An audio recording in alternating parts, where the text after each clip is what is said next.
Apaguen los celulares estos, ¿no?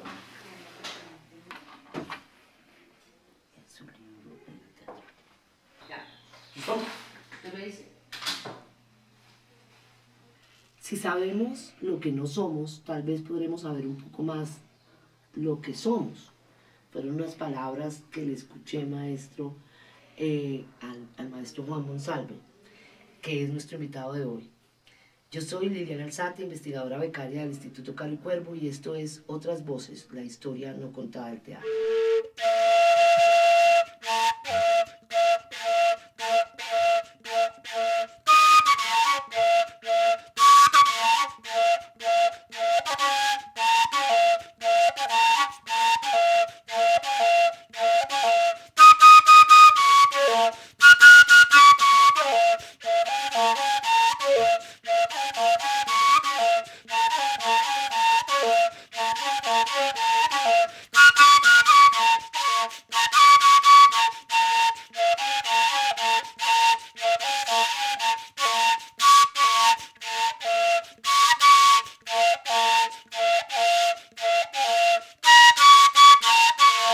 Soy Liliana Alzate, soy crítica e investigadora teatral.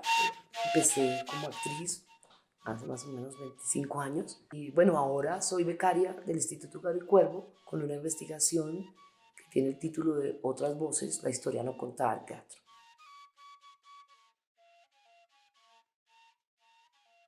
Yo era muy joven, pues acababa de salir del colegio. Quería como darme unas vacaciones o algo así. Y le propuse pues a mi casa y a mis papás que me dieran 6 meses, que yo quería como hacer eso, algo de teatro. Encontré pues al maestro Jaime Botero, que primero tuve a Carlos Duplat, tuve a Carlos José Reyes, eran los inicios de esa escuela de Jaime Botero, que pues fue también un maestro importante para la televisión y el teatro. Y luego pues fui llegando como a la Candelaria. Ahí empecé como los fines de semana y tuve pues maestros a Fabio Rubiano, a César Vadillo, y evidentemente conocí el taller de investigación del maestro Santiago. Y entonces los 6 meses se fueron como alargando a un año y después nunca pude más salir de ahí.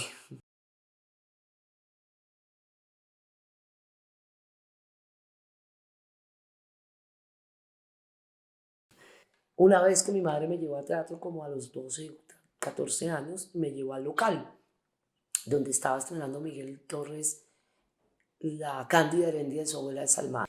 Y me acuerdo mucho de sentir esa cercanía con los actores y esa sala pequeña y esa memoria viva de nuestra historia ahí como tan cercana. Y después analizando de como por qué me gustaba ese tipo de teatro, pues creo que ahí había un recuerdo muy vivo de la escena y del actor y bueno, de esos actores que estaban tan cercanos a uno en el escenario. Y ahí empecé a entrar como a varios grupos y entonces todo el aprendizaje pues era del cuerpo y cómo actuar, ¿no? Aprender a actuar.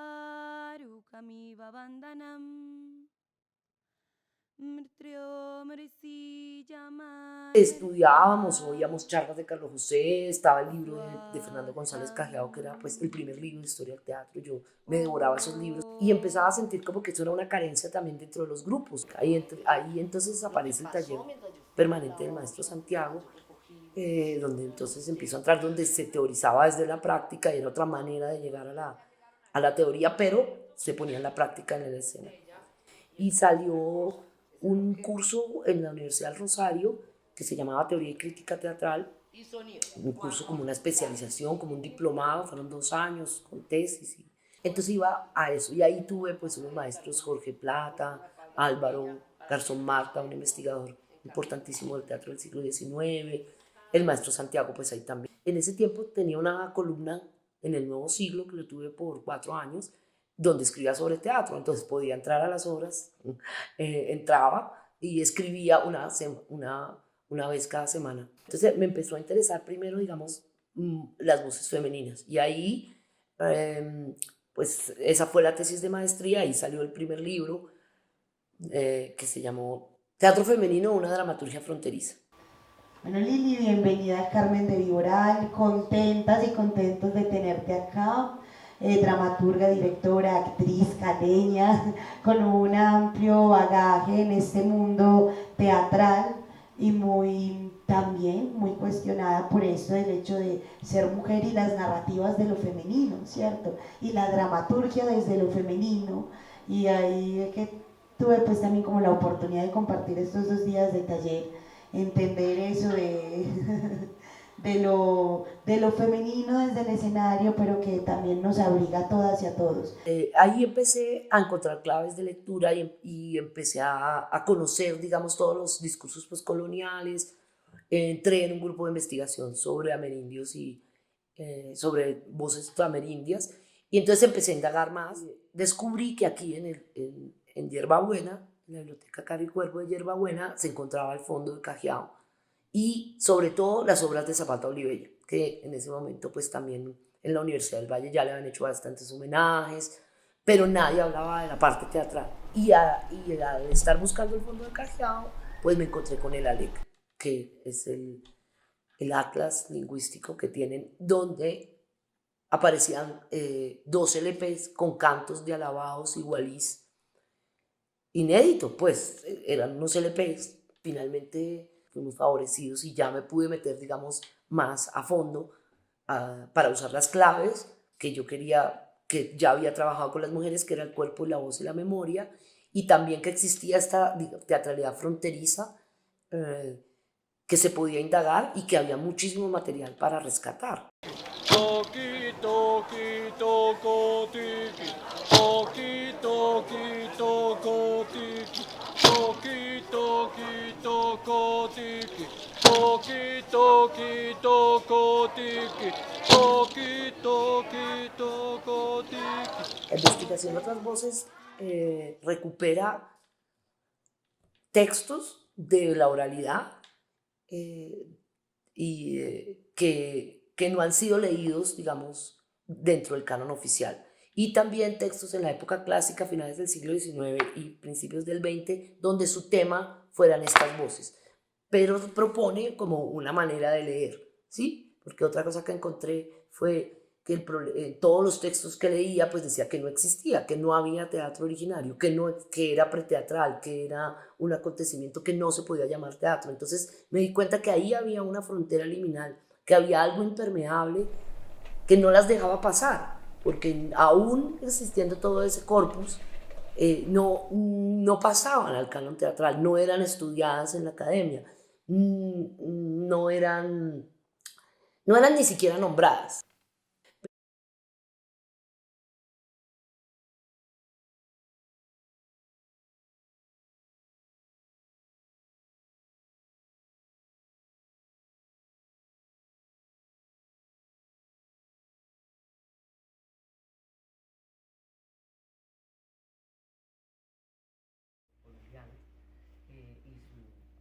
Respecto a lo teatral. Como dijo William, un proceso de una beca de investigación de Caro y Cuervo en 2021 que planteé en el concurso de literatura comparada. Además del libro, o sea, además de escribir, con Cristian, que fue mi asistente y el que se encargó de lo audiovisual, hicimos 10 podcasts y hicimos un encuentro con unos expertos, digamos así, una mesa larga, pero virtual, que es con lo que, bueno, pues ya antes de empezar, pero sí, claro. Pues, hombre, primero que todo, pues damos la bienvenida a todas y a todos. Este es un momento muy especial aquí con la maestra Liliana Alzate Cuervo, maestra, creadora, investigadora, una mujer de teatro en todo el sentido de la palabra. Una mujer que a lo largo de más de 25 años ha dado cuenta del devenir de las artes escénicas, no solo hablando desde el canon, que ya sabemos es toda una postura ideológica y toda una forma de asumir los estudios teatrales, sino desde otras fuentes, desde otros lugares, desde la periferia, desde la alternatividad, desde esos lugares liminales que creo y considero nutren de manera permanente eso que en algún momento llamamos canon. Liliana indudablemente le apuesta nuevamente en esta investigación a preguntarse por una teatralidad originaria, una teatralidad que a todos nos ha suscitado muchas preguntas, pero que casi nadie ha logrado abordar, que de manera rigurosa, sistemática, continua. Posiblemente podemos ver algunos referentes en los grandes maestros de esta teatrería originaria, en Cajiao, en Carlos José, bueno, algunos abordajes, diría yo, roces al tema, pero nadie de frente, nadie haciéndolo como tú, Liliana, lo estás haciendo, y observando este libro y después de analizarlo, pues da uno cuenta de que la beca es todo un ejercicio de reconocimiento, ante todo, a un ejercicio de análisis en literatura comparada. Bienvenida, maestra, es un honor tenerla aquí en el Teatro R101, es un honor tenerlos a ustedes en el Salón del Libro, en esta nueva edición de esta epopéyica, utópica e imposible empresa que logra nuevamente hacer nuestro querido William Guevara. Maestra, aquí estamos, y bueno, palabras más, palabras menos, bueno, ¿de dónde provino esta idea que reta el canon, reta los estudios eurocentristas y asimismo nos invita a ver desde otras perspectivas el mundo? Sí, pues yo venía desde los anteriores, desde la beca digamos desde la maestría, venía indagando, que pues, traje los dos libros pues también un poco para contar por qué viene, porque obviamente la investigación esta no aparece así con la beca, sino con 10 años antes. Entonces partió realmente después de las experiencias con el maestro Santiago García, del taller de investigación, de esa forma de investigar, que también es muy particular y muy importante recordar, porque marcó una historia y marcó a muchos creadores y a muchos investigadores, una manera de investigar. Eso, pues, con la experiencia escénica, con grupos y tal, me llevó a la beca, a la maestría en literatura, y en la maestría en literatura yo dije, bueno, yo qué es lo que quiero investigar allí, y entonces apareció el libro de teatro femenino, que fue el trabajo, digamos, de maestría. Y ahí empecé a indagar unas claves de lectura, digamos, desde lo del periférico y también por haber trabajado con Beatriz Camargo, con Carolina Vivas, pues cerca a Patricia. Y bueno, entonces la beca fue el resultado de esa fue una segunda edición, digamos, la beca no, perdón, el libro de... Ahí indagué esas claves de lectura, ¿no? Y cuando uno termina un libro y termina eso, queda como vacío, ¿no? Como cuando termina una función, ¿no? Un estreno. ¿Y qué? ¿Y ahora qué sigue, no?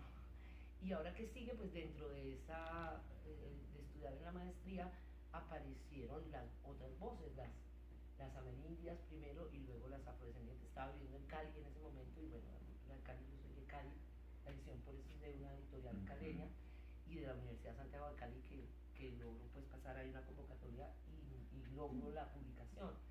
Entonces ahí, pues, como saben cómo es el Valle del Cauca y su composición de población afro, y también tuve la posibilidad de trabajar con una comunidad NASA, trabajaba en ese momento en Cali con la máscara, y ahí tuve un trabajo creativo con las indígenas NASA, mujeres.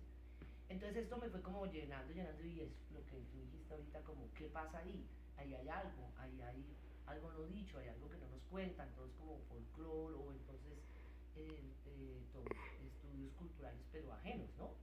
Y entonces yo empecé a darle a ese proyecto, y pasaba, y nada, hasta que pum.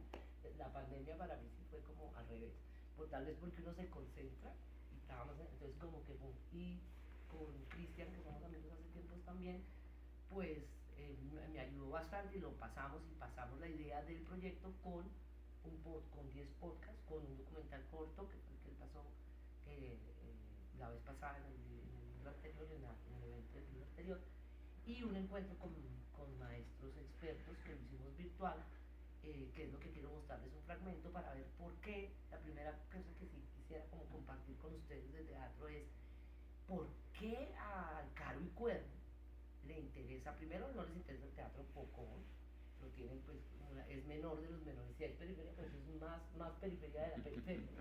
Y más para el Caro y Cuervo. Y más para el Caro y Cuervo, y más al Caro y Cuervo, pues estos diálogos, porque ¿por qué les interesan las voces afro y amerindias? Y me sorprendió que era al revés, que toda la experiencia universitaria que haber tenido docente en otras universidades, pues el Caro y Cuervo tiene unas líneas increíbles sobre estudios afro, sobre estudios amerindios, como que dio la vuelta. Entonces casé como particularmente en esos intereses. Y otra cosa importante era que yo buscando estas voces, estuve en Hierbabuena, en la biblioteca de Hierbabuena, que les recomiendo que vayan. Del Caro y Cuervo. Del Caro y Cuervo. Detrás de unas obras de Zapata Olivella, de Manuel Zapata Olivella. Buenísimo. Porque estaban allí antes de que nos publicara, que nos acaban de publicar la Universidad del Valle. Digital, sí. Pero lo del teatro ya había, obviamente Zapata Olivella, pero lo del teatro nadie lo había tocado. ¿Y quién lo tenía? Fernando González Carrera. En una biblioteca que se dio, cuando muere se las da, la dona al Caro y Cuervo, y está esta gran biblioteca.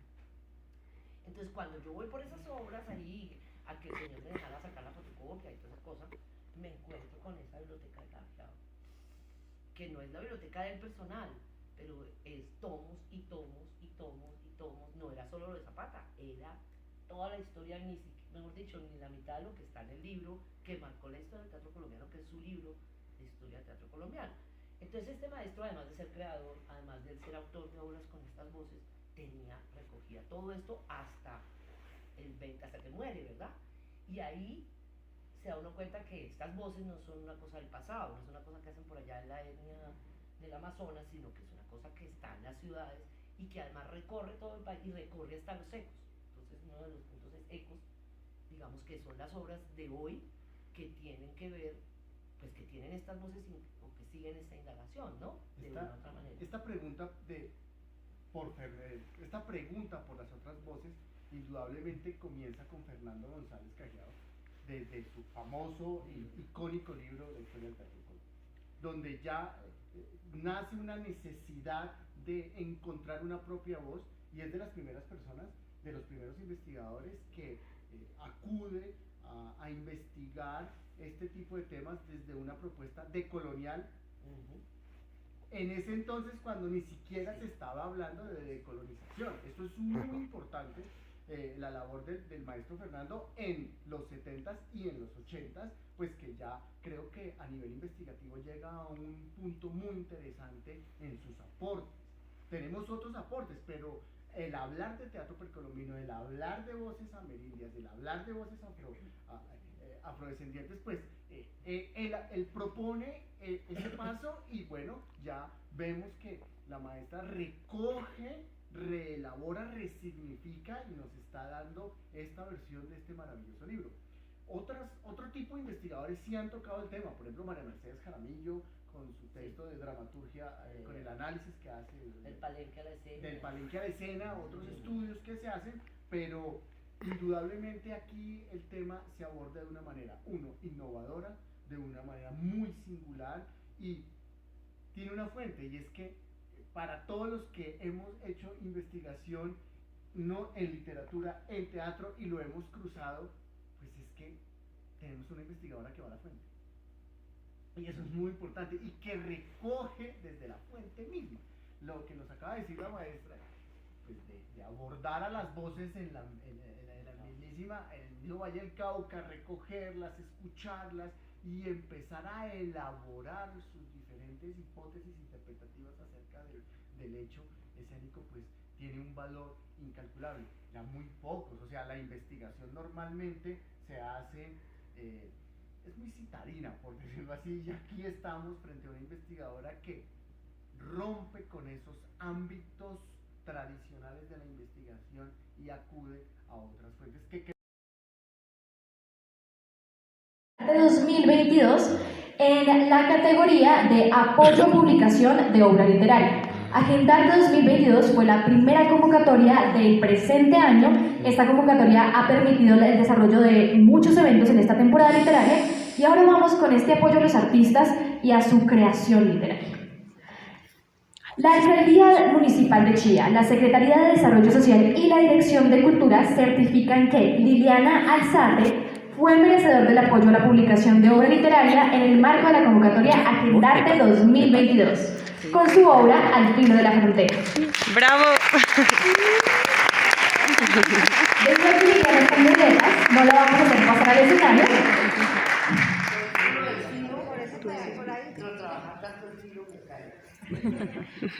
Entonces, ¿cuándo le vas a hacer la entrega? Por favor, miren un momento aquí a la cámara para la fotico. ¿Verdad? ¿Listo?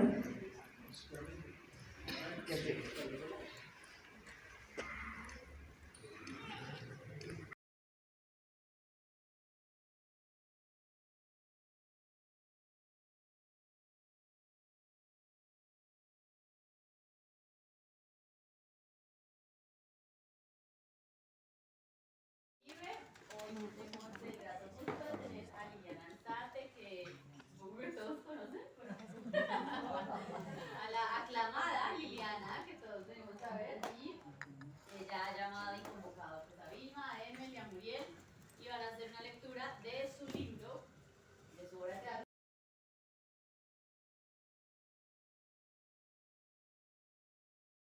Una voz que iba de boca en boca para ir diciendo lo mismo. En un segundo ella